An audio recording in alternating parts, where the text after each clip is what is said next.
Hello everyone. ये है मेरे सरकारी क्वार्टर की बालकनी। ये कंडीशन तब की है जब मैं इस क्वार्टर में आई थी। पूरी बालकनी में काई लगी हुई थी। पेंटर ने पूरे घर में पेंटिंग की, सिर्फ बालकनी को छोड़कर।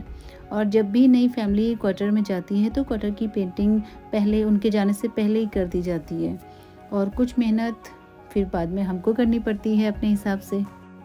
और सरकारी क्वार्टर को अपने हिसाब से सजाना ये बहुत ही बड़ा चैलेंजिंग वाला काम है, क्योंकि हमारे हिसाब से कोई भी क्वार्टर मिलता नहीं है, उसे हमें बनाना पड़ता है। तो जब मैं आई थी तो सबसे पहले मैंने सोचा चलो इसकी सफाई कर लेते हैं। तो यहाँ पे काई को पूरा मुझे हटाना था, तो उसके लिए सबसे ज़्यादा मेहनत मुझे काई को हटाने में हुई थी, क्योंकि स्क्रबर लिया था मैंने एक और स्क्रबर से रगड़ रगड़ के पूरी काई साफ़ की थी। उसके बाद ये पेंट इसमें लगा। अगर मैं इसको निकालती नहीं ना तो ये पेंट बिल्कुल ही लगता नहीं इसमें। मुझे प्लांट लगाने का बहुत शौक़ है और मुझे ये छोटी सी जगह मिल गई थी प्लांट लगाने के लिए, जिसको कि मुझे ठीक करना था और मैंने किया। मैंने पिंटरेस्ट से बहुत सारे इमेजेस भी सेव किए थे बालकनी के, लेकिन जिस तरह की बालकनी की पिक्चर मैंने सेव करके रखी थी ना, वो उसके लिए बजट भी उतना ही बड़ा चाहिए था, जो कि मेरे पास तो नहीं था। फिर मैंने अपने तरीके से मीन्स की पुराने बोतल का DIY करके प्लांटर्स बनाना स्टार्ट किया। तो मेरे पेंटिंग्स का काम तो पूरा हो चुका है और उसके बाद फिर मैंने जितना भी मेरे पास सामान था ना, छुटपुट सामान, वो लगाना स्टार्ट किया। तो जितने भी सेल्फ थे ये मैंने खुद बनाया था, तो इसको लगा दिया यहाँ पे। इसके ऊपर मैं प्लांटर रखूँगी। तो यहाँ की जो जर्नी है मेरी बिगिनर से स्टार्ट होती है। यहाँ पे मैं सीख रही थी कि प्लांट की केयर कैसे करनी है, कौन से प्लांट धूप में रखने हैं, कौन से नहीं रखने हैं, कौन से प्लांट को कितना पानी देना है। इन सब को मेरे को सीखने में ना कम से कम 1 साल तो लग ही गया, क्योंकि ये जो प्रोसेस होता है वो 6-7 महीने का होता है प्लांट को ग्रो करने का। तो यहाँ पे फिर धीरे धीरे एक्सपेरिमेंट करते करते मुझे काफ़ी ज़्यादा एक्सपीरियंस होता चला गया और फिर मुझे इन 3 सालों में इतना एक्सपीरियंस हो गया कि आज मुझे प्लांट के बारे में पूरी जानकारी है। बहुत सारे प्लांट मैंने कटिंग से लगाए थे और बहुत सारे प्लांट्स को मैं खुद ही घर पे जो खाद होती है ना वो बना के उनको डालती हूँ और काफ़ी अच्छे से ग्रो करते हैं। तो उस दिन तो काम पूरा हो के मेरा ये जो लुक है ना वो आप देख रहे हो। उसके बाद फिर 1 महीने तक कोई चेंजेस नहीं किया मैंने। फिर जाके कमी लगने लगी थी बालकनी में, कुछ इतने ग्रो नहीं कर रहे थे प्लांट। और यहाँ पे आर्टिफिशियल मैंने देखिए प्लांट भी लगा रखे हैं, क्योंकि मेरे पास उसमें रियल प्लांट नहीं थे और मेरा जो मनी प्लांट था वो भी बहुत ज़्यादा ग्रो नहीं कर रहा था। उसके बाद फिर मैंने ये देखिए ये सर्फ एक्सेल के बोतल है ना वो जमा किए और इस तरह की मटकी भी लेके आई थी। ये भी काफ़ी सस्ती मिल गई थी मुझे।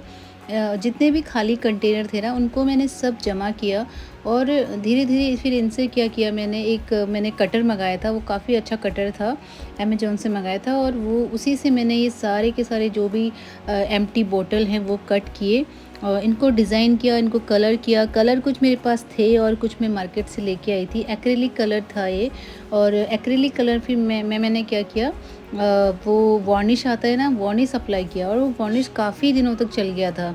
और उसके बाद ये जो पेंट है ना ये भी निकला नहीं, बिल्कुल भी नहीं निकला, क्योंकि एक्रेलिक कलर क्या होता है ना, जो प्लास्टिक होते हैं उसमें अगर लगाते हैं तो वो निकल जाता है और जब वार्निश कर देते हैं उसके ऊपर तो उसके बाद फिर वो निकलता नहीं है। मेरे वार्निश इतना चल गया कि अभी तक भी मेरे पास रखा हुआ है। तो 100 रुपये का वार्निश था, वो एकदम ट्रांसपेरेंट था, लिक्विड जैसा। तो उस तरह का वार्निश लगाने से ये काफ़ी दिनों तक चल गए और अभी भी सेम टू सेम ऐसे ही हैं। और जितनी भी मटकियाँ थी उसमें मैंने गोल्डन कलर कर लिया। गोल्डन कलर करने के बाद ये काफ़ी अच्छी लग रही थी और एकदम डिफरेंट लुक दे रही थी और फिर मैंने इनको हैंग कर दिया। तो मुझे पॉट्स की ज़रूरत थी उस टाइम पे, तो मैंने कोई भी कंटेनर या फिर प्लास्टिक के जितने भी खाली कंटेनर थे ना जो टूटे फूटे थे उनको मैंने यूज़ किया।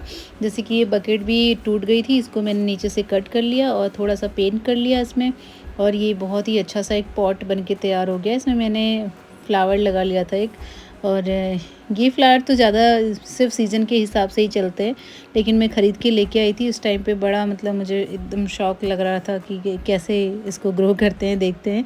तो ये सिर्फ 2 से 3 महीने ही चले, उसके बाद तो फिर ये इसमें कोई दूसरा प्लांट लगा लिया था मैंने। और फिर ये है एक फ़िल्टर जिसको मैंने यूज़ करना था और इसको फिर ये जो तांबे का है तो इसमें हमेशा क्या होता है कि वो काला पड़ जाता है, तो इसके लिए फिर मैंने गोल्डन कलर इसमें कर लिया और इसके अंदर मैंने ये प्लांट्स रख लिया। इसका पॉट टूटा हुआ था नीचे से, तो ये अच्छा नहीं लग रहा था, इसलिए मैंने इसके अंदर डाल दिया और जो कि बहुत ही अच्छा लुक दे रहा था। और साथ ही साथ मैंने कुछ स्टोन भी पेंट किए थे।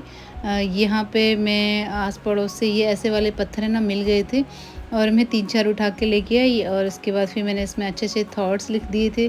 थॉट्स लिखने के बाद ये कुछ दिनों तक चले, इसके लिए फिर मैंने फिर से वार्निश किया और वार्निश ना काफ़ी दिनों तक चल जाता है। अभी तो मेरा काफ़ी अच्छा एक्सपीरियंस हो गया है।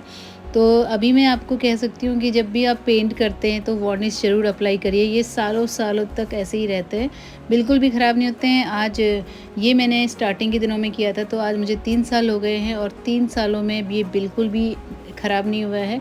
धूप में रखने से थोड़ा-सा फेड ज़रूर होगा, लेकिन ख़राब तो बिल्कुल नहीं होगा और ना ही इसका पेंट निकलेगा। और फिर मैंने धीरे-धीरे अपना जो ये बालकनी है इसकी ट्रांसफ़ॉर्मेशन मैं बढ़ाती गई, कुछ न कुछ इसमें ऐड करते गई, कुछ डीआईवाई ऐड करते गई, कुछ पॉट्स ऐड करते गई। तो इस तरह से जो मेरी बालकनी है वो काफ़ी सुंदर होने लगी थी। तो गार्डनिंग की मेरी ये जर्नी जो थी वो काफ़ी अच्छी रही। बहुत कुछ सीखा मैंने यहाँ पे, प्लांट की केयर कैसे करते हैं, इसके लिए खाद कैसे बनाते हैं, ये सब कुछ किया। कटिंग से मैंने बहुत सारे प्लांट भी लगाए हैं। तो ये जो लुक है मेरा काफ़ी टाइम तक रहा और उसके बाद फिर जो मेरा अभी का जो ट्रांसफ़ॉर्म है बालकनी का वो कुछ इस तरह से है। और जाते-जाते आपको अपनी बालकनी का फ़ाइनल लुक भी दिखा देती हूँ। तो ये रहा मेरी बालकनी का फ़ाइनल लुक जो कि आज है। ये पहले नहीं था, लेकिन मैंने कुछ हाल ही के वीडियोज़ में आपके साथ ये चीज़ें शेयर की थी। इसका जो डीआईवाई था वो शेयर किया था। तो फिर आज का ये वीडियो यहीं पर कंप्लीट होता है। नेक्स्ट वीडियो में मिलते हैं किसी और कंटेंट के साथ। तब तक के लिए bye and take care all of you.